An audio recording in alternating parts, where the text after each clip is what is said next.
Стремежът за приобщаване на България към ценностите на европейското просвещение и хуманизма след 1878 година намериха широко поле за национално развитие и напредък. Но тези благородни начинания срещаха трудностите, предизвикани от 5-вековното ориенталско влияние, материални ограничения и липса на теоретическа и институционална култура, която да приложи идеите в особеностите на социалните отношения и реалния живот тогава. Противопоставянето между идеите на българските обществени дейци за създаване на модерна телесна култура с неблагоприятните условия за нейното развитие е пресечната точка, която се свързва с необходимостта, довела до швейцарските учители по гимнастика в България. Изборът на швейцарските специалисти е един неслучаен акт. Той е направен от двама съратници – Тодор Йончев, учител по химия, следвал в Швейцария, и Георги Живков, министър на народното просвещение, революционер от априлското въстание, свързан с швейцарските интелектуалци от времето на Възраждането. И двамата са познавали развоя на телесното възпитание в Швейцария и са виждали в негово лице пример за България. Техните надежди се сбъдват.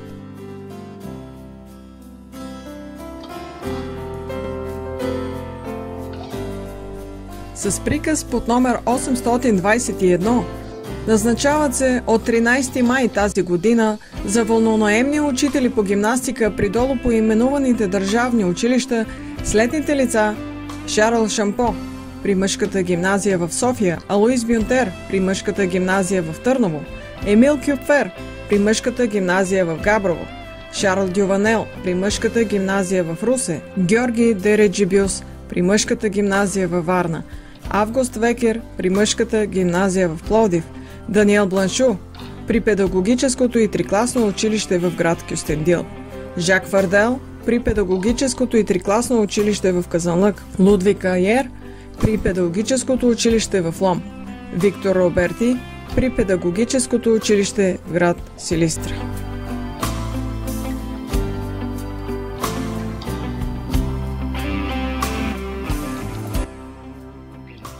Алоис Бюнтер на 30 годишна възраст пристига в България и е назначен като учител във Велико Търново и Варна. Инициатор е за създаване на гимнастическото дружество Търновски юнак, ръководител на курсове за подготовка на учители по телесно възпитание, член е на техническата комисия към Съюза юнак. Участва като уредник във всички съюзни събори във Варна, Пловдив, София и Русе, във всички задгранични излети на организацията до Букурещ, Одеса, Прага и Загреб. Благодаря ви, мили мои юнакини, юнаци и юноши, за вашата искрена честитка. Гледайте да запазите и занапред все така и идейно, чисто от всякакви вредни влияния, юнашкото дело. Запазете го, доразвийте го и го предайте и на идните поколения. Здраво, лъчезарно и бъдете спокойни за бъдещето му. Да живее юнашкото дело, да живее черноморски юнак и да живее България.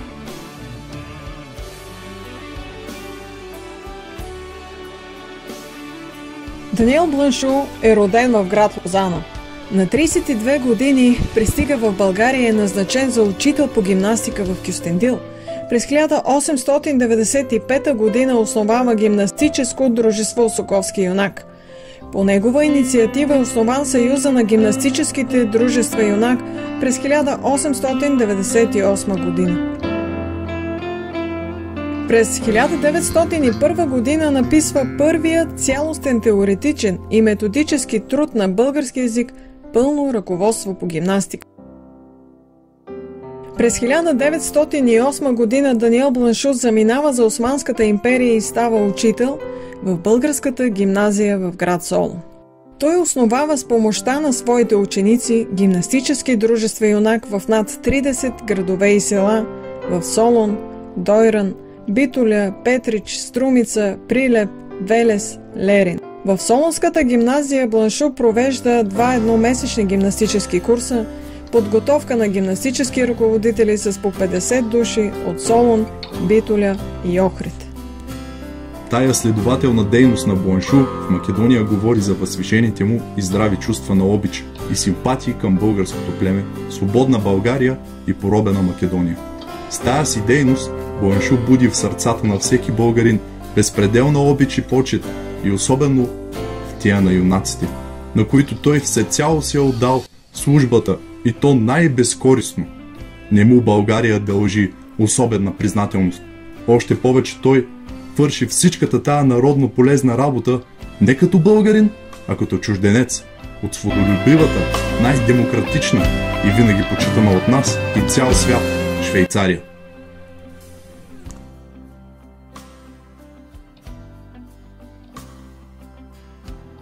Жак Фардел е роден в град Нюфчанел. На 33 години пристига в България и е назначен като учител в Казанлък и в София. Основава дружество Казанлъшки юнак. Фардел е преподавател по физическо възпитание и спорт, по френски език и по музика. Той е член на техническата комисия на Съюза юнак. Той е преподавател в курсовете за подготовка на учители. Жак Фардел по време на войните става доброволец и е пренасочен към Външно министерство като сътрудник в дипломатическата дейност по защитата на нашата национална кауза по време на мирната конференция в Ньой.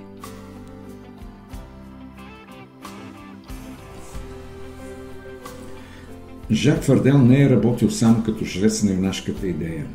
Не е работил и като такъв само в народната просвета, но и в една от най-важните области за стабилизирането на родината ни, в областта на международното ни положение. В тая именно област Фардел се явява за нас българите още по-мил, по-симпатичен и по-ценен труженик. И като такъв, Жак Фардел заслужава името български народен бранител, комуто всички заслужено трябва да дадем всичката благодарност и уважение. Тази благодарност и почет той даже заслужава в двоен размер, защото е чужденец и обича България, можем смело да кажем много по-силно и искрено, отколкото мнозина измежду нас.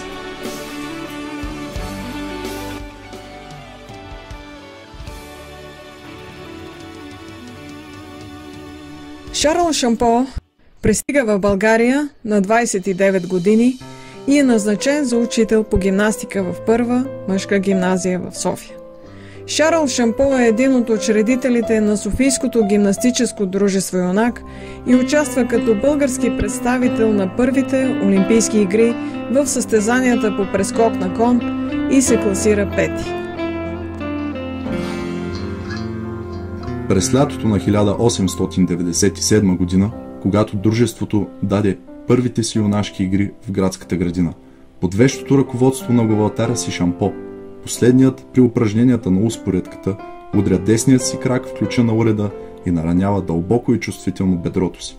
Въпреки тази сериозна рана, Шампо, който беше само мускули и кръв, слиза от уреда, превързва си набързо крака, сменя игралните дрехи и наново се връща да доиграе елегантното, трудно и рядко по комбинация упражнение.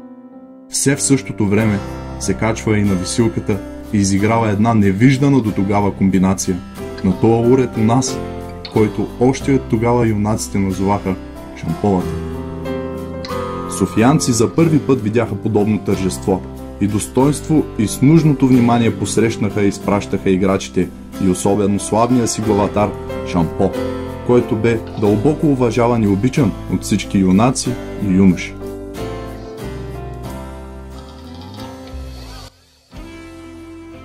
Най-познат в България е Луи Айер. Той е роден в град Хомберг. На 29 години пристига в България и преподава в педагогическите училища в Лом, Русе и Силистра, където основава гимнастически дружества. Той издава ръководства по телесно възпитание, въвежда в обучението баскетбол, народни хора, бокс и други спортове. Луи Айер участва в Балканската война. Един от най-значимите му приноси е участието му в национално-освободителното движение на българите в Македония и Тракия, като доброволец в Балканската и Първата световна война. Той е командир на юнашкия легион. След Балканската и Междусъюзническата война Луи Айер издава книги и статии в защита на българската кауза. Със свои разноски издава Про България. По време на войните проявява изключителен героизъм и е награден с 2 ордена за храброст. Загива на 2 септември 1916 година.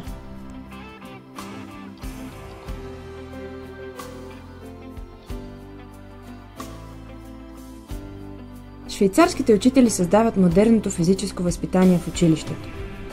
Те полагат организационните основи на български тип гимнастически дружества. Десетилетия наред подготвят неуморно стотици български специалисти. Издават значителен брой учебници и методически помагала. Създават множество международни контакти и представят България на международни форуми.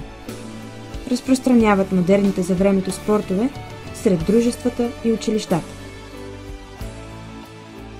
Разпространяват гимнастиката в неосвободените от Турция земи на Македония и Одринско.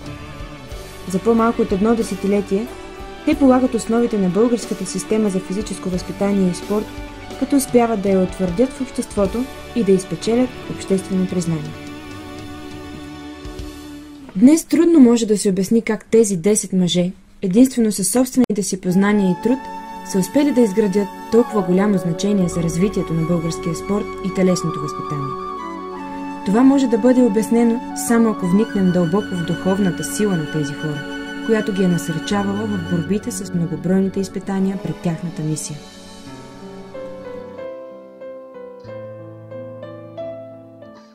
Една от основните черти на нашите първоучители е техният изключителен педагогически талант и висока нравственост като педагози, с които те печелят доверието и уважението на своите възпитаници и обществото. Те се превръщат в идеал и образец на българския учител и обществен деятел на телесната култура за няколко поколения. С особена признателност трябва да посочим тяхната обич и преданост към България и българския народ. Тази любов към народа им дава възможност да разберат, да обикнат и да приемат българите като свои събратя и същевременно да се превърнат в истински народни водачи, останали верни на своята мисия и предани на своите нови съотечественици. Това е ключът не само към загадката на тяхната мисия, но и към успеха да убедят и вдъхновят един народ да последва техния пример.